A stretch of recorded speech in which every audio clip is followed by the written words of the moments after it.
Obviously, how much somebody drinks is an important issue, but it's not the only issue, and it's really not the most important issue.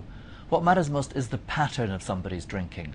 Now, pattern means the way you drink, where you drink, who you drink with, when you drink, all sorts of different factors. Let me give you an example of what it means. If you go home after work every day and you have a glass of beer before dinner, then you have a glass of wine with dinner, and that's all you drink every day, then almost certainly you're not doing yourself any harm. Probably you're doing yourself a bit of good in terms of protecting yourself against heart disease. But if instead of drinking that way, you were to save up all these drinks and drink them all 14 drinks on a Saturday evening, then the chances of you harming yourself or somebody else would be much, much higher. Now, it's the same amount of alcohol that's involved. It's 14 drinks. But it's whether you pace them out in a gentle way or whether you concentrate them on a single occasion.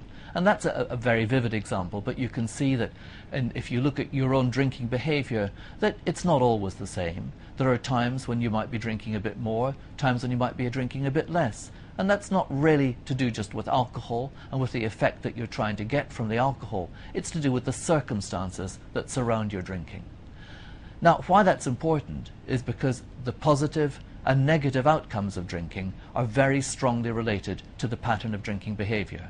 What that means is somebody who drinks in a moderate and responsible way is very unlikely to experience serious alcohol-related harm, whereas someone who drinks in, if you like, an extreme or intense way, even on a few occasions, puts themselves at risk on these occasions. So the drinking pattern that you adopt, the drinking pattern that you choose, is one that relates very strongly to how you're likely to experience either alcohol-related pleasure or alcohol-related harm.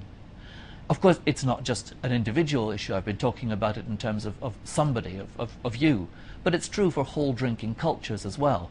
How people drink in Britain is very different from how people drink, let's say, in Spain or Italy. It's very different from how people drink in Scandinavia. It's very different from how people drink in countries in Africa or in Asia or in Latin America. The drinking culture, and that means the traditions, the habits, the way that people have been drinking for centuries, these have an influence on your drinking as well, even if you're not aware of it. So when you're thinking about your own drinking behavior, or when you're wondering about the alcohol policy that's appropriate for a particular country, you need to look at the pattern of drinking, not just at the amount that's being drunk.